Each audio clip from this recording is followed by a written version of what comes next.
from their encounters with races from other planets. The information is the activation. Let's awaken this world together. We are the forever students, and we will not be silent. We are the ones that we've been waiting for. It's pretty wild.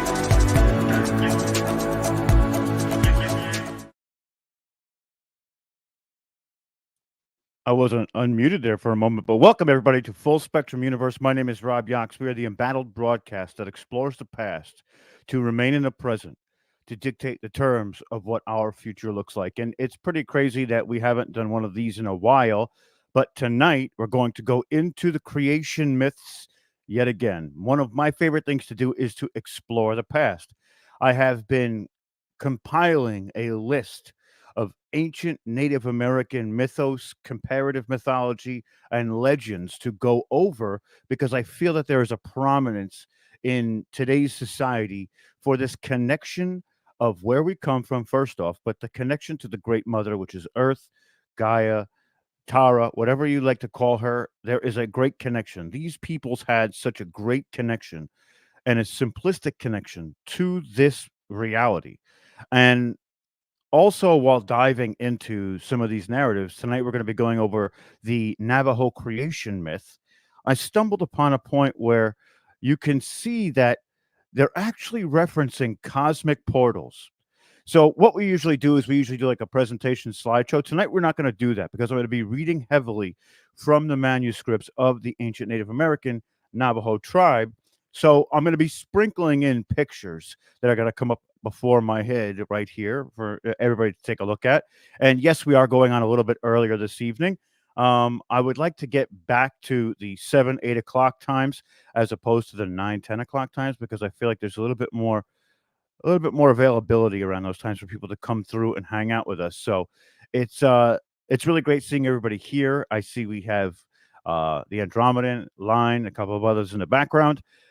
Please say hi in the chat. Tell us where you're from. If you're new, join the family. Be a part of the Forever Student family. We have nothing but love, reverence, and respect for everybody, and we want to share information with everybody too. So say hi. Let's jump into it. And this is a pretty wild tale, right? Or myth, as they call it. I think that there is a lot of truths to these myths. And this talks about the first world, the second world, the third world, and the fourth world. And if we understand what they mean by world, it could be a breakdown of them describing dimensional density. And I want you to keep that in mind because when we go into the text itself, you're going to hear adjectives that are explaining what these worlds are like and what is coming from these worlds being brought into the forefront. And I think it's important because we see matter, we see animal life or primitive life, then we see humans. Now, there are entities that come down and bring all of this together, which would constitute extraterrestrial contact potentially. But the way that they transverse these worlds is through cosmic portals, right? And when they say cosmic portal, they don't just mean a big opening that you walk through. It could be a consciousness uplifting or a frequency elevation or a vibration elevation, which shifts them into a different perspective of reality. There is a ton of subtextual context to what we're going to be going over today, right? It's intense. So just to jump into a little bit of an overview of what we're going to talk about. Now, around the globe, many mythologies talk about gods that came from the sky and their extraordinary feats, right? And the Navajo mythology falls under this context, right? The Navajo Native American tribes are approximately 150,000 individuals as of today, right? And they live in large reservations that span American states such as Arizona, Utah, New Mexico, Colorado. And this is the forming of one of the most important Native American tribes in the United States, right? And it's crazy that, but there's even reservations. These reservations are so big that they're larger than France itself. and I offer numerous fascinating insights into their culture, but also into the mythos that they carried with them for so long. And there's even some would say a common language between animals and humans, and the Navajo were the ones who actually they were the ones who created this common language, right? And when we get into the story itself, you're going to see that everything starts with darkness. And this is one of the things that we see in all of creation, right? We could talk about the Bible. The Bible started with darkness. We could talk about the Norse mythology. It started with darkness or nothing, or nothingness, as they would call it, until they get to cosmic evolution. And basically, the creation of the animals and the insects, it states towards birds and locusts and things like that, and it involves travels to unknown worlds, and that's part of what this is. The context is, and that's via portals or through other dimensions they travel, and it's an encapsulation of the cosmic evolution of how man came to be, sort of where we are today. And I think it's really why this is a mysterious origin, but also a very, very important origin, because I believe that all these different cultures are really touching on the same thing through their own cultural perspective, right? And well, you'll see that when we get to the fourth world, it represents what they call the shining world from the surface. And this is where we get into a little bit of what coalesces with the gods and things like that. It's going to be absolutely incredible to go through this. So I was just giving everybody a little bit of a chance to get here before we started to go into this. So let's go into the creation story. I'm going to show you a picture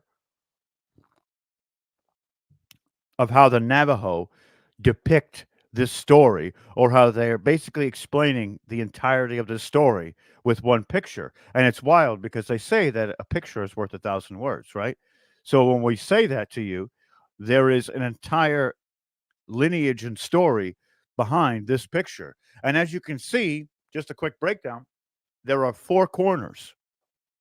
One is dark, one is ocean, one you see a clam, and the other one looks like it has a sort of moon in it, right? That's the four worlds. And inside of those circles, if they go even further, there is plant life, animal life, insects, humans, what looks like birds, right? It's, but also gods. And you may not see the gods just yet, but we will explain it. So let's get into the beginning of this story really quickly so we can jump into it. So the world started with the world of darkness. This is called the Nihil Daholia, right? Which was the first world. The first world had four corners with four different clouds appearing above those four corners. Within each cloud were the first four elements appearing as the colors black, white, blue, and yellow. Now you see the four corners, right? The black cloud represents the female being or substance, because a child who sleeps in the darkness of a womb, so all life slept in darkness of the cloud. The white cloud represents the male being or substance, who was the dawn and the light. The black cloud met the white cloud in the east of the first world, and together created first man, as well as the perfect white corn. The first seed that came from the corn was named Dahonitini, which also is the name of a place where the two clouds met. The first world was small, like an island in the ocean or a mountain in the mist.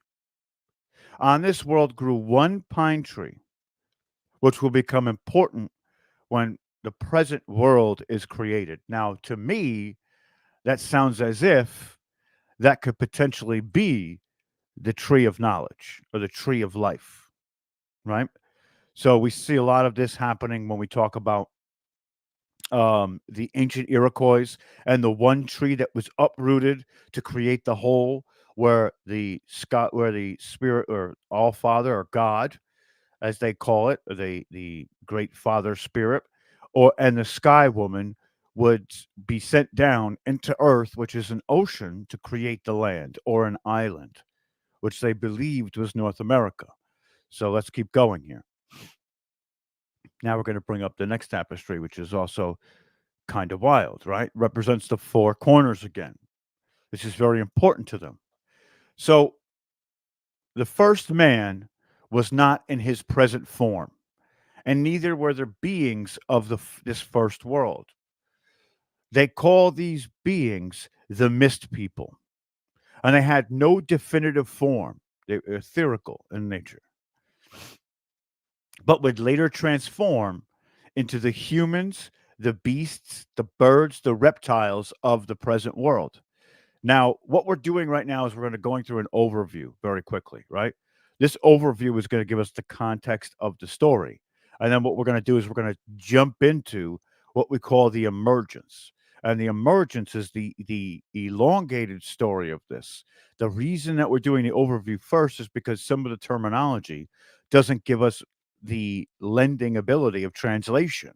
So we have to know what we're talking about as the overall arcing story to get into the specifics, right? Let us keep going. So, in the west of the first world, which would be later called the land of the sunset, the yellow cloud and the blue cloud met, and first they created the first woman. With her was the perfect yellow corn, just like the white corn, except the first woman also had the white shell yucca and a turquoise stone with her. Now the first woman was standing in the west, far away from the first man standing in the east, each representing different things. First woman represented darkness and death, whereas first man represented dawn and life, the dualities, right? The first man had a crystal with him, and he burned it to light a fire. The crystal was clear and was awakening of the mind for the first time. It represents clear seeing for the males. The first woman burned her turquoise to also light a fire. They both saw each other's fires in the distance. As the black cloud and the white cloud rose higher, the first man desired to seek out the light. He tried to find it 3 times unsuccessfully. However, the fourth time he was able to mark the area using a forked branch. This when the first woman noticed and said, I wondered why he didn't come. As the blue cloud and the yellow cloud rose higher, the same thing happened to the first woman. She tried to find the light 3 times unsuccessfully, but the fourth time she found the smoke from the fire and found the home of the first man. She had noticed that his crystal was stronger than her turquoise, and first man asked, why don't you bring your fire and we can live together? So the woman went with man. In came another person called the Great Coyote, who was formed in the water. That's his name, the Great Coyote, who was formed in the water, who was in the form of a man. And he said to the first man and first woman that he was hatched from an egg, the great cosmic egg, right? We're seeing implications here.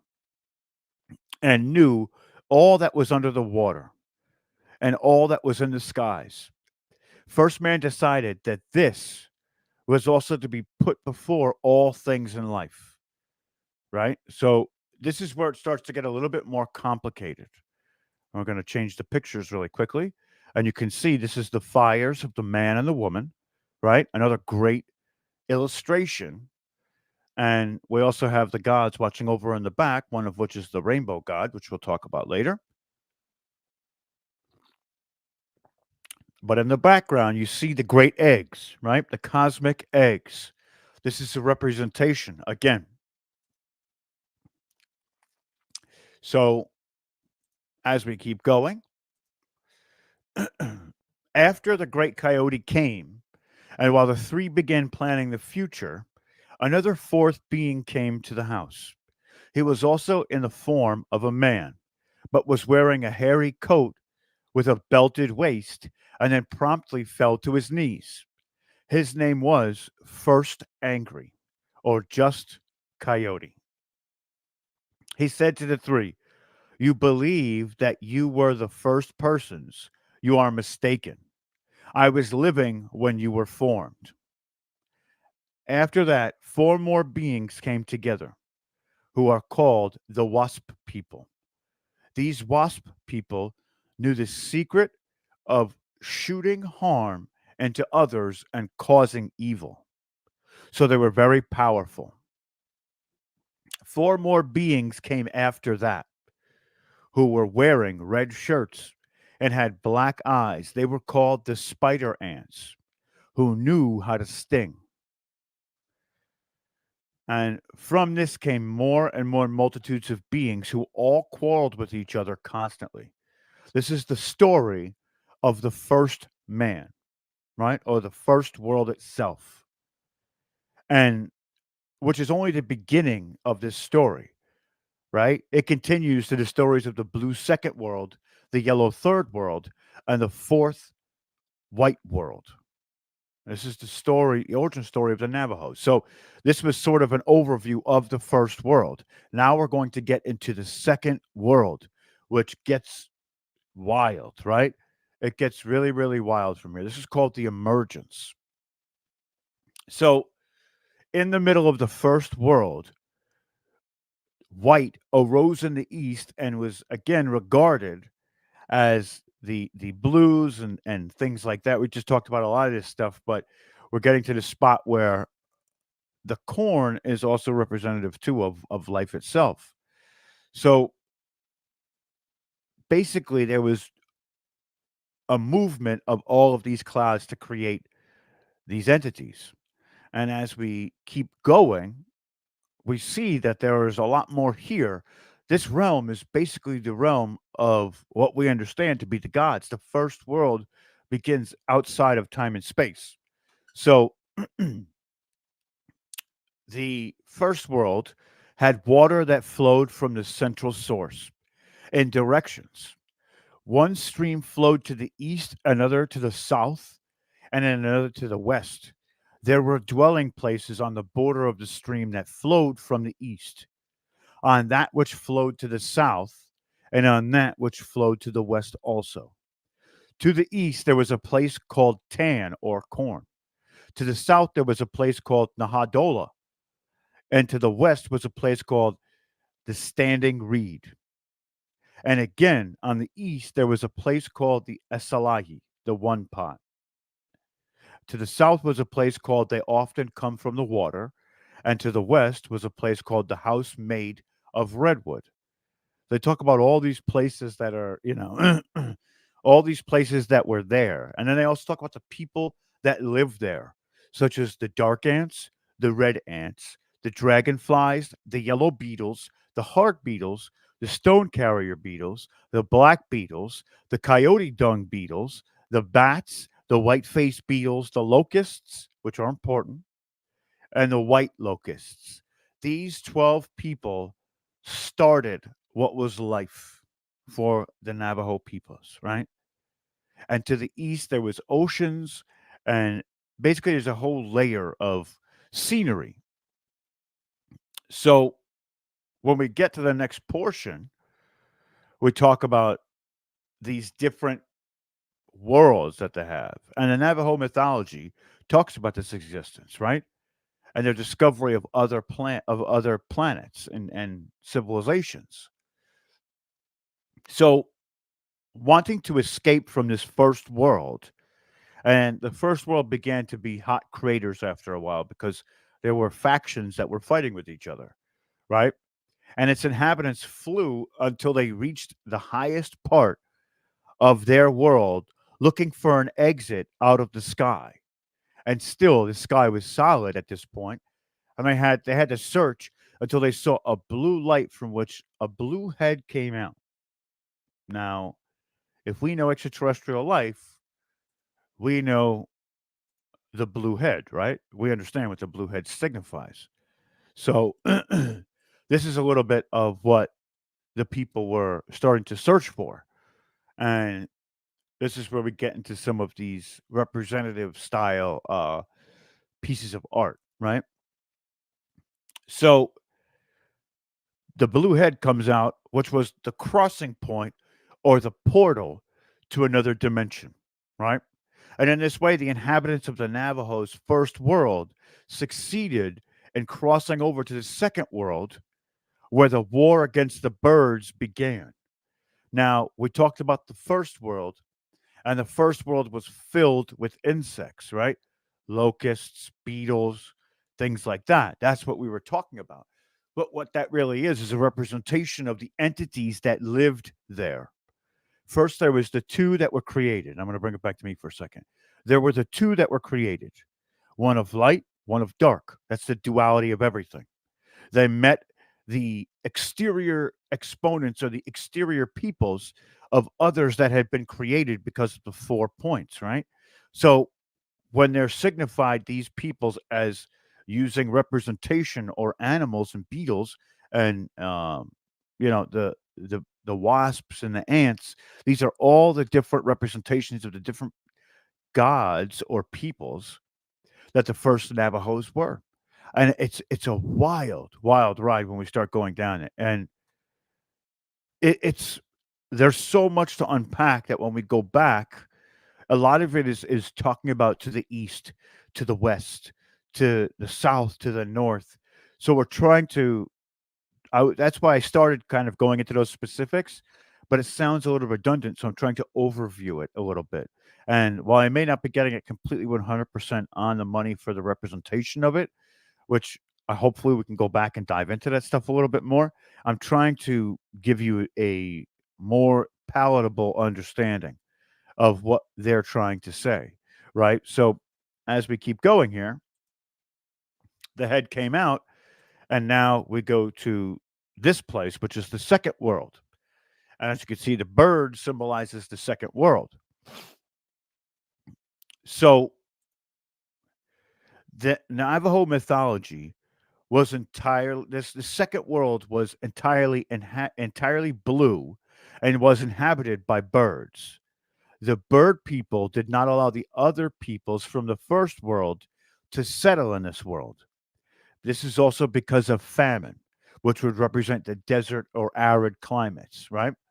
So the war with the birds started and the insect peoples were massacred, and the remaining insects flew away once more in search of a new world to live. So what did they do? They went back to the sky, right? They went back to the same point and found another portal. And then they reached the third world where everything was yellow. This is where the locust people lived. And here, the people lived in peace and harmony by accepting each other and getting along. However, eventually conflict made the locusts send away the newcomers, but accompanied by four locusts or four of the locust people. Now they're a greater group, and they left again. And they went through the portal to the fourth world. The new world, the fourth world, was white and black. It was very bright, which will represent day and night, right? White and black. And it's very bright. Here lived the stag and the wild turkey and the Cassini, strange humans who knew how to build houses and to cultivate the land. This world was very big and it contained numerous mysteries.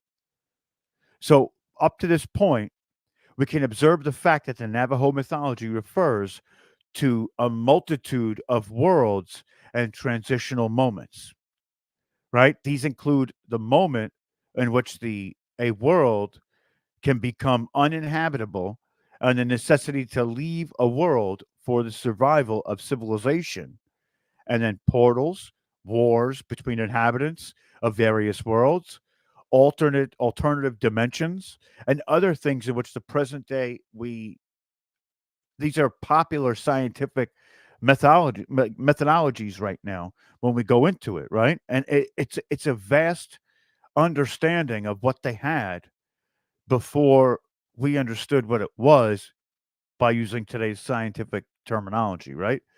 It's insane that all of this keeps happening. So these stories come from oral histories that are passed down from generation to generation. And this is supposedly the very beginning of the Navajo culture. It's not really written anywhere. Now it is. Back then it was not, right? People have that's it's actually to say this is to be very blunt. This information is was not supposed to be written down. And not that it's not okay to look at it. We must keep tradition and history of these cultures alive, but this was never supposed to be written down. So somebody usurped this information and put it out there for the world. And while sometimes I feel contradictory by going over this information and reading aloud of this information, it is something that I think that we really need to dive into. It's very, very important. They talk about a lot of the things in spirituality that we reference today: portals, contact with extraterrestrials, a lineage that was built off different dimensional densities, the contact with extraterrestrials that are showing us that our roots aren't of this planet or this reality. So while I feel a certain type of way going over this information, which is why I pause a lot and kind of go into the aesthetics of it, because it's a beautiful motif that they are building for us, for us to understand how and why. But there is a contradiction inside of me about doing this information out, because there will be some people who may not be happy with me going over this information. But again, information is meant to be passed along freely. And I don't know. I just feel some type of way. So there's a disclaimer here. While I may not be giving you the exact interpretation of what it's supposed to represent in that sense, I'm giving you my interpretation of what I see. So it's not exactly word for word their story. It's kind of a story that we're diving into, right? So another really awesome picture I saw was this. This is the peoples making their way to the fourth world again. And we're going to keep it here for a moment. Now, that's why I do an overview of that part of it and not the actual texts itself. So we're going to pick up right now where there is a departing. This is when they started to walk for 4 days and nights to try and get to a different dimension, right? So again, at the end of the 4 nights, the same thing happened. Those who dwelt out the south again committed crime, and again they had contentions. One woman and one man sought to enter in the east to complain to the chief, but they were driven out.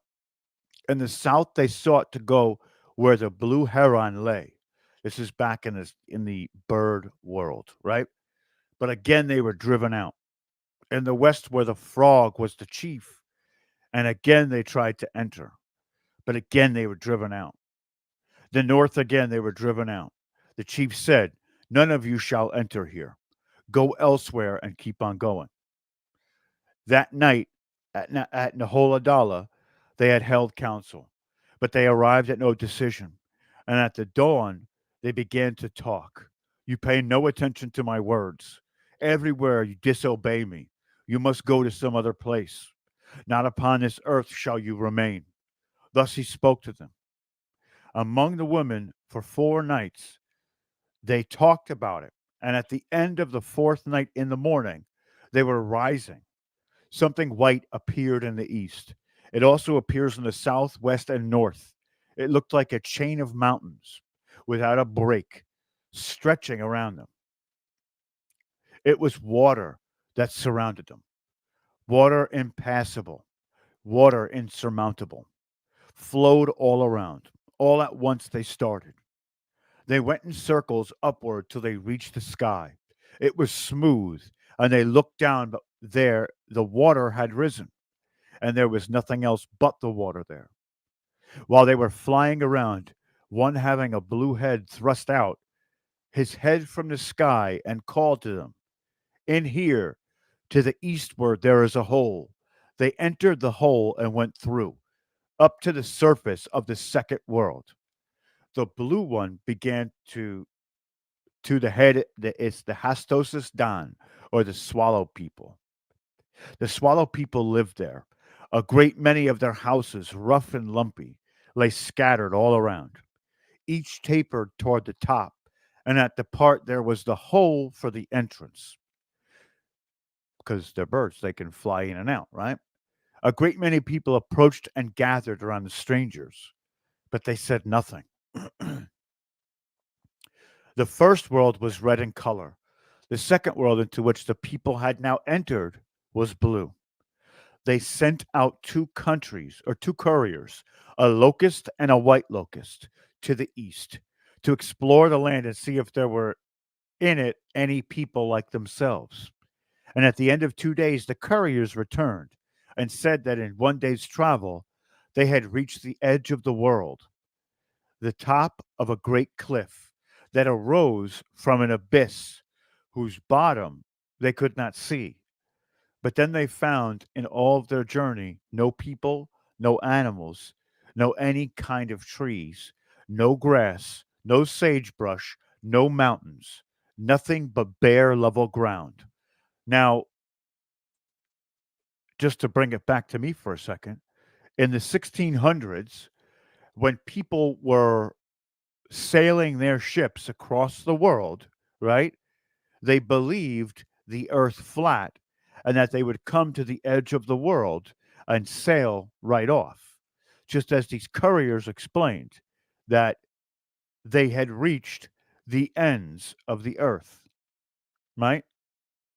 And the ends of this earth was an abyss, and it led to the edge where, if you weren't careful, you could fall into, right?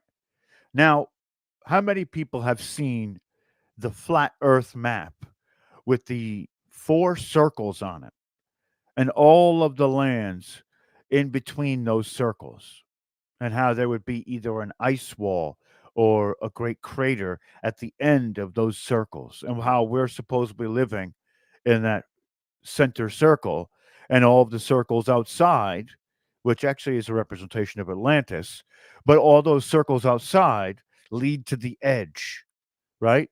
Where there was nothing but the abyss. Now we see where some of that might have contrived from, right? And how this kind of lends credence to that. Or if these people had been brought from a different dimension that had a flatter earth, that or a flatter plane of existence that was very small, and this they could find the edge and fall off. Or is this a giant civilization on, like, maybe a spaceship, where if you get to the edge of that spaceship or a mothership, you would fall off, or you would end up into space, which is the abyss, right? There are many legends that talk about extraterrestrials coming from far, maybe not just with the Navajo, but with ancient Native American scriptures, where they were brought to Earth, right?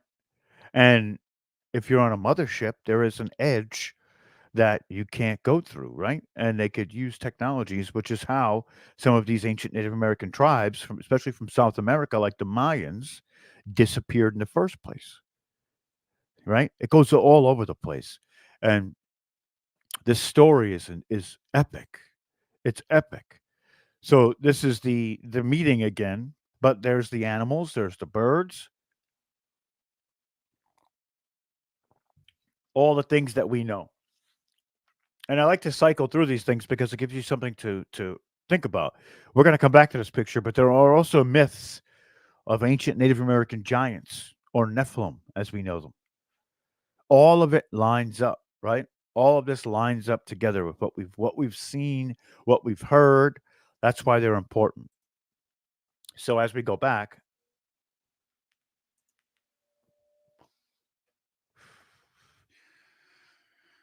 okay. So they sent out the couriers to reach the edge, and there was an abyss, the top of a great cliff, and they arose from an abyss whose bottom they could not see. But they found in all their journey, of course, that there was no peoples, there was nothing, right? They were gone on each journey 2 days. And when they returned, they related, as before, that they had reached the edge of the world and discovered nothing but uninhabited waste. Here, then, the strangers found themselves in the center of a vast barren plain where they where there was neither food nor kindred people. When the couriers had returned from the north, the swallows visited the camp of the newly arrived people and asked them why they had set out the couriers to the east. We sent them out, was the reply, to see what was in the land and to see if there were any people like ourselves here. Which and what did your couriers tell you? Asked the swallows. They told us that they came to the edge of the world, yet found no plant and no living thing in all the land. Same questions were asked, and the answers were given for other points of the compass as well, north, south, east, and west. They spoke the truth, said the swallow people. Had you asked us in the beginning what the land contained, we would have told you and saved you all of the trouble. Until you come, until you came, no one has ever dwelt in all these lands but ourselves. The people then said to the swallows, you understand our language and are much like us. You have legs, feet, bodies, heads, and wings, right? And wings. So now, as a representation, they're talking about insects to birds and the similarities between. So while they classify themselves people, they're spirits that are entities of animals. This is why there's a common bond to name the tribes and the peoples after animals. There is a language that bonds them, right? Which is why we said that before. So they say, why cannot your people and our people become friends? Let it be as you wish, said the swallow peoples. And both parties began at once to treat each other as members of one tribe. They mingled one among another and addressed one another by the terms of relationships as brothers, sisters, fathers, sons, etc. They all lived together pleasantly and happily for 23 days. But on the 24th night, one of the strangers made to free with the wife of the swallow chief. And the next morning, when the latter found out what had happened, he said to the strangers, we have treated you as friends, and thus you returned our kindness. We doubt not that that for such crimes you were driven from the lower worlds. Now you see they're elevating up, shows upward movement, first dimensional density. Now they're in the second dimensional density. And if we talk about dimensional density, right, the first dimensional density is matter. Second dimensional density is primitive, right? Birds, insects, animals, flight or fright responses. Third dimensional density becomes the incarnation of humanity. And the fourth was where the Navajo people were on the fourth dimensional density, and eventually would come back to the third, but they were spiritually enlightened in that fourth dimensional density. So you see how all of this is coalescing together to tell a story of how humanity in its inceptions was more evolved than humanity right now, which is what we're keep telling everybody is we were at this pivotal point. We're trying to get back there, right? We're trying to upgrade our vibrational density now. So this is what we're aspiring for. Hello, Gypsy Nicole, Hair Day, and short order. Sorry. Awesome to see everybody. Share this out. Leave a comment when this is over underneath the video. We really need the help. Like this video. I know we're going on a little bit earlier than regular, but this is a lot of fun to go over, right? Let's see. What haven't I put up yet? This is also a story of the four worlds. This is the last picture we have. And we're going to stop at some point. We're going to do a part 2 next time to this and keep going because we're in the second world. The first world was a bit of a darker emergence of the story, but I want to get to the point where they get to the fourth world.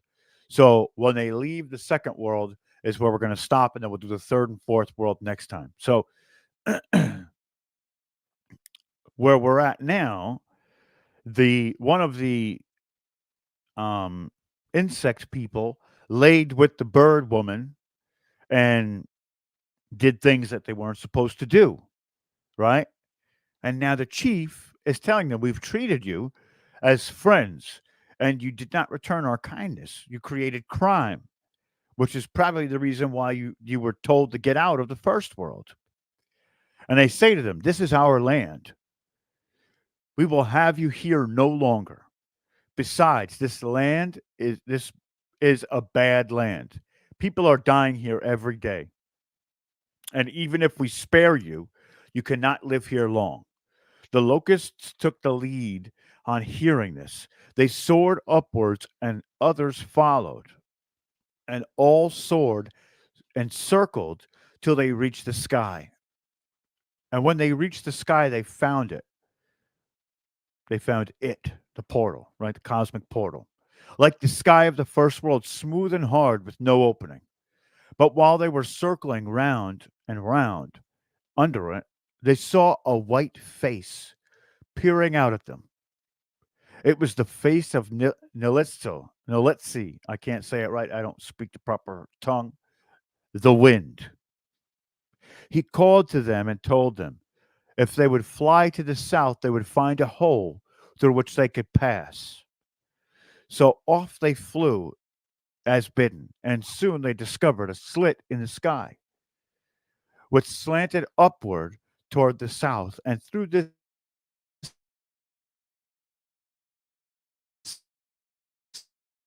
slit they flew, and soon they entered the third world in the south. And again, there is a little bit of conflict in telling this because I am not Navajo. I have a smidgen of Iroquois blood in me. Now, while some people would say that this is oral tradition, it has been written down and passed around. So I'm not the one who's supposed to be telling people all of this in that sense. There should be a storyteller to do that. But since it's written, we can go over this information now and it is out there for everybody to get a hold of. But it's important because it shows a lot of the same similarities of what we understand and how the universe is, right? How the universe works. And this is right in line with everything that we've done on this channel up to this point, right? We started with interviewing a ton of others and getting all these different perspectives. Then we moved into the galactic picture, right? Once we got a grasp on that galactic picture, we started to get into ourselves and how we energetically coalesce and integrate into the energy fields around us, and how our in an alchemistic way our energy interacts with our reality, and it also interacts with everything and everyone around us. So now, empowered with all the information of how, why, and what, we go back to the when. And we go back to the when to open that book again and to see it from a more robust perspective. Because now we have all the information of how everything around us is happening, how we're happening, how the galactic picture is happening, where the galactic timeline stands. And now we're looking at the pinpoint accuracy of the human timeline and using these ancient cultures to show that they are representing the same things that we held true. And now that we have that spiritual information of dimensional density, frequency, vibration, all of that, we can go back into these texts and we can see them for what they truly are, a description of how these peoples from the first vibrational density or dimensional density made their way all the way up to the fourth. And it because of the knowledge that we've uncovered so far in the 203 episodes of this podcast broadcast, we're able to see the subtext a lot clearer. And that's what we aim to do, because the people who know their past are the people who are not lost. Those who don't know their past are lost. They're lost in time. They're lost in vibration. They're lost in frequency, right? So we are the light bearers of the next generation. And each generation after that will exude more light. We give this information wholly and freely to them because we want them to start at a better place than we did. Progeny and legacy is everything, right? I like to classify myself as the ultimate outsider. And the ultimate outsider becomes the ultimate archivist when I can see things from a different perspective. Now, if I would have read this at 18, 19 years old, I would have taken it at face value to be a story. But now that I am the age that I am, which I'm not going to describe, I'm not going to disclose my age just yet, right? I'll just say I'm in my 40s, right? And because I understand some of the more advanced information of the human reality experience, I can see the layers and peel back those layers. This is why I credit a ton to Paul Wallace. And Paul Wallace is going to be coming on soon. He's got a new book coming out. It's going to be absolutely epic. And I can't wait to have him back on. He showed me that there is so much subtextual layer in these stories that you could go back 100 times and find more and more and more. And don't even get me started in the translation from Navajo to English, right?